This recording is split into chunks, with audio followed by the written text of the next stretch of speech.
talagang gusto nilang makapagtala ng as much wins, and realistically speaking, they are most likely to get that from, you know, the teams also at the bottom rank of the standings. But we also have seen stories where serve now coming from Baldezanzo on the other side, picked up there by Eroa. Emnas goes up to the quick, that works, but it's kept alive by SGA. They give a free ball on the side of the black shirts. The white shirts go up to another quick coming from Anes Guerra, and now that works. Aga-agad finifeed ni Fen itong kanyang mga middles, and she first win against Capital One. Itong si Fen Emnas actually came off the bench but really activated a lot of the spikers, a couple of them having a double-digit output. At ngayon naman yung nagiging difference is yung the veteran teams had. So yung errors, kailangan as they go talagang nami-minimize din nila yan. I mean, we're not discounting them. It's just that compared to the other teams, now she marches to the service line, and she goes for that jump float. That goes straight to SGA. Espinosa, off speed there on the other side. They go to Paran. Espinosa will try again this time off the hands of the blockers, kept alive by Aroa. Off speed coming from Paran. Espinosa tipping it to the other side. It has been the Paran and Espinosa show. Trying to join in is Rebleza. Dumping it to the other side is Doromal. They go to a running attack, and that will work for Onofre. So a much closer game for SGA, because usually they would start really slow against their opponents. Ooh! Gandang bawi on the side of Galeries Tower Highrisers. Let's look at that again. Ibabaw, mabilis yung follow through with a lot of power, and the pass was a bit too tight at the net. Serve becomes an ace for Baldezanzo, or Moc City native. Emnas going up to the opposite side, that converts for Ronquillo. Last game, I think halos lahat ng players niya nakalaro, and para makuha yung panalo, tighter start for the Galeries Highrisers, pero nagpapasok na agad ng tao, I guess with a different goal, to showcase naman yung kanilang mga potential. That you're seeing here as we look at this spike of the set that is brought to you by Dunkin, pasalubong ng bayan. Set ni Fen Emnas doon. It's a 4-0 run for Galeries Tower Highrisers here. That serve coming from Galeries, but this quick works for Joy Onofre. Serve coming from Ronquillo. They go for a dump on the side of Caule, and that's going to work for Chums Caule. A lot of Isa Jimenez's points coming off from off the block, tapos napupunta in that same angle. So clearly nagiging problema is yung penetration ng middle blocker, dahil nandun naman sila pero hindi masyadong nakapayong yung block. As we see this hit coming from Espinosa, kept alive there by Eroa on the other side. Oh, single blocking there for strong group. Kept alive there by Eroa. From the pipe was Ronquillo. They go up to a running attack. It doesn't work. Emnas going up to Jimenez. That is denied. Dahil si Baldezanzo was adjusting pa coming from the attack. Pabalik pa lang siya sa block. Iwan na iwan siya doon. But I think naging mababa yung contact. And the strong group trying to stay strong to keep things alive for their side of the court as Emnas goes up to Jimenez. Denied by the blockers of strong group. Baldezanzo and Caule conniving for that one. Some crazy things happen. 24-17. It's not impossible. Yeah, for sure. And Licauco with that reception. They go up to Versosa, getting that one through. Read well there by Paran. On the other side, Bombita bombing away. Free ball coming from Malapit.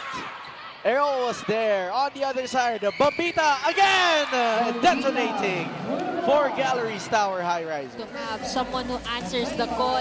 Pinasok siya to close this set out, and that's exactly what she did for Coach Lerma.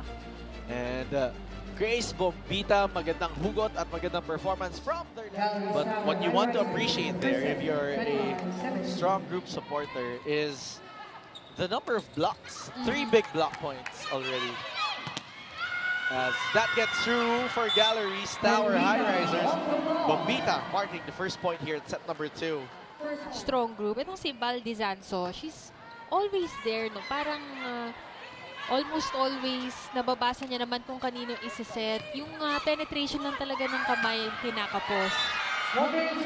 Sneaking in for the second tempo. Serve coming from Emnas on the other side.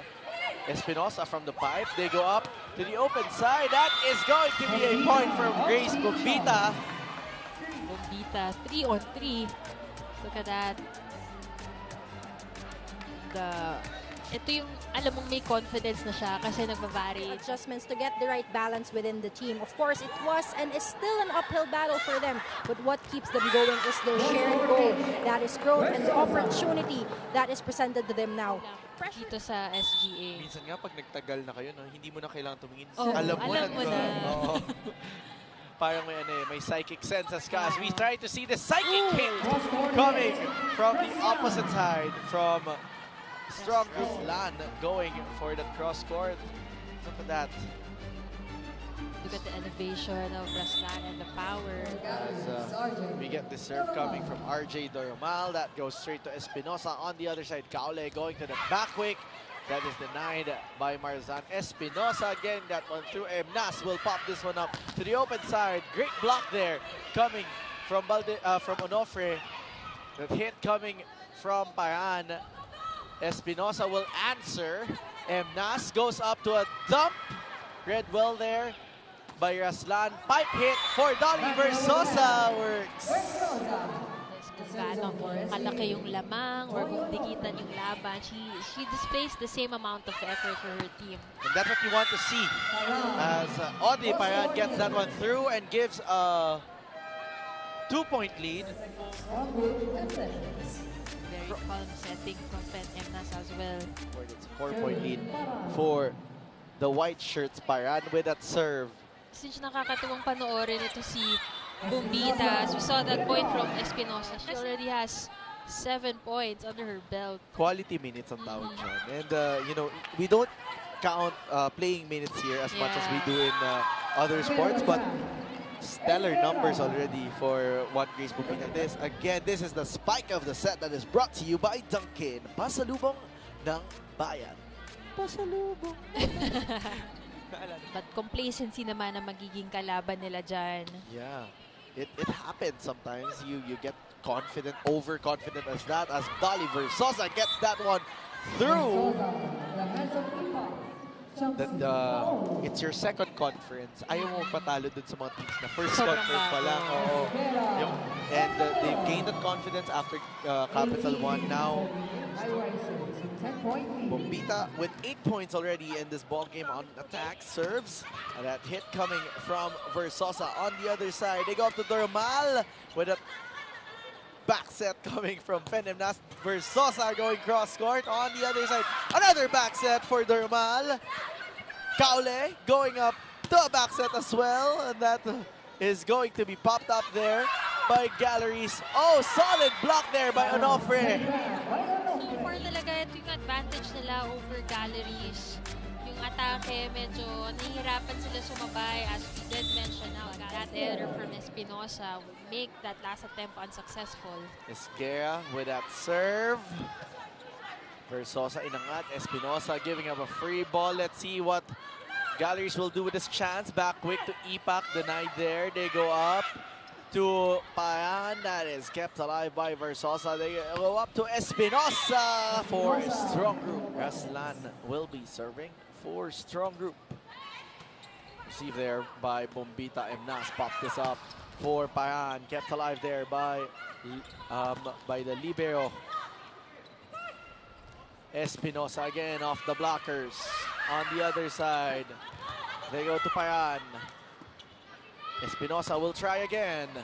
Oh, pancake dig coming from Bombita, but that will not cross. There's more leeway for Coach Lerma to field in more players. Serve coming from Mabilangan. That is returned there. Kept alive here. Pacres. Grabe. Arm swing kung arm swing. Mabilangan going up to Payan. On the other side, Kaule chooses Espinosa who gets a point. Take a look at that again. Actually, nintay din talaga ni Dimdim na makatalon na itong si Shika. Pero ang bilis duo in beach volleyball. Kaya yung ball control niya iba din. At yung kanyang court sense. Just like that, ni Audrey Paran, ito, yung second set natin, a completely dominated set by the Galeries Tower. We're not really, it's just us really splitting hairs here and really trying to give context to what's happening in this game today as Kaole goes up to Versosa Mels. But, you know, when you're in this situation, you try to get as much wins as you can because as an athlete, winning is part of the DNA of being an athlete. Experience is one thing. Experience is winning as we get to look at this point. But that 10 points already sa experiences and wins. Farm Fresh when they started, diba? They would just snatch at least a set win against the veteran teams, and it would build up their confidence as they go, as they progress in the tournament. And now they score of upsets, so it's really a process for these teams. Kaya naman, usually you win a set, and this time we see the strong group athletics responding better. And trust the process. As we're 1 point apiece here in the third set, they go up to Bombita, denied by the double block, but when in doubt, you check that ball out. And thank you so much for that report, Kyla. It's going to be a statement win here for Galeries Tower, bagging their second win. And we're going to see if that's going to happen, or will SGA have something else to say. Let's go up. Hit by Grace Bombita. Medyo malutong yun, Nels. Out from the bench, we see Raslan, but still not the expected result that Coach Onyok wants for his team.